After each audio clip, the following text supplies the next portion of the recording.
Hey everyone, thanks for stopping by. I'm going to spend the next few minutes walking you through a piece of shop equipment that shows up a lot on hobbyist forums and small shop wish lists, the Jet 6-inch benchtop jointer with a helical cutterhead.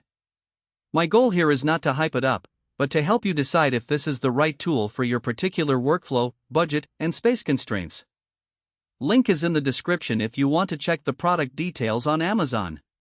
First off, let's talk about why a lot of people hesitate before buying a benchtop joiner at all.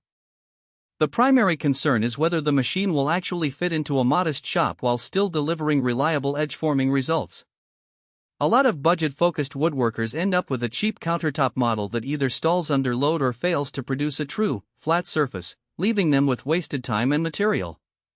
On the other side, a full-size floor-standing joiner will eat up a lot of floor space and often costs a few $1,000s, which is overkill for weekend projects. The Jet 6-inch model sits somewhere in the middle, and the question is whether that middle ground translates into real value. I've spent a few weeks actually setting up the Jet in a 150 square foot garage workshop, testing it against my old 8-inch handheld planer and a borrowed full-size joiner. The first thing I noticed is the machine's footprint.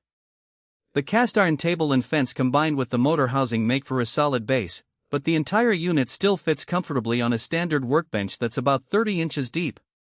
If you're working in a cramped space, the ability to slide the unit onto a bench and still have room for a workpiece on each side is a genuine advantage. The downside is that the bench must be sturdy enough to handle the motor's 1 HP, 15 amp draw without flexing. In my case, the bench held up fine, but anyone with a lighter duty workstation should double check that the underlying support can handle the vibration.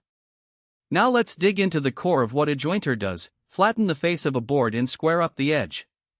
The Jet's helical cutterhead is a departure from the traditional straight knife arrangement you see on older models.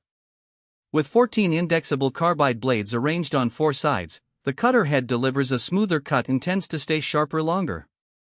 In practice, that means you can take a 1-inch board and get a flat surface in a single pass without having to adjust the fence too often. I tried a 1-inch pine board with a slight twist. After 2 passes the surface was within a few thousandths of an inch, which is the kind of consistency you need for gloop work. The visible depth offcut scale on the side of the cutterhead made fine adjustments easy. You can see exactly where the blade is set down to the 1/10 of a millimeter, which eliminates the guesswork that some other benchtops force you into. Dust handling is another real-world concern. The internal blower motor pulls chips and dust away from the cutterhead and motor, which keeps the work area cleaner and reduces the chance of debris getting into the bearings. In a small shop, a dusty floor is more than a nuisance, it can be a fire hazard.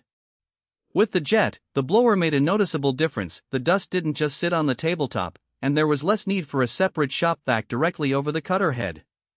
The trade-off is that the blower adds a few extra watts to the overall power draw, so you'll need a solid circuit that can handle the 1 HP motor plus the blower without tripping.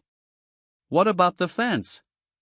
The fully adjustable fence with locking stops at plus or minus 45 degrees works well when you need to set bevels for edge jointing or when you're preparing a board to be a rabbet.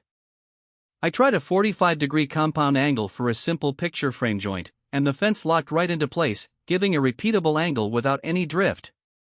The fence's dual direction tilt is a nice touch for those occasional angled cuts, but you'll find it most useful if you already have a good grasp on setting up the proper feeding speed and support for the workpiece. If you're new to jointers, you might spend more time fiddling with the fence than actually cutting, which can be a bit frustrating. One practical weakness that shows up after a few hours of use is the feed speed control. The Jet uses a fixed 10,000 revolutions per minute cutterhead speed, which is fine for most hardwoods and softwoods, but if you're working with very dense exotic woods, you may wish for a slower speed to reduce heat buildup. The unit doesn't have a variable speed drive, so you're stuck at that single speed.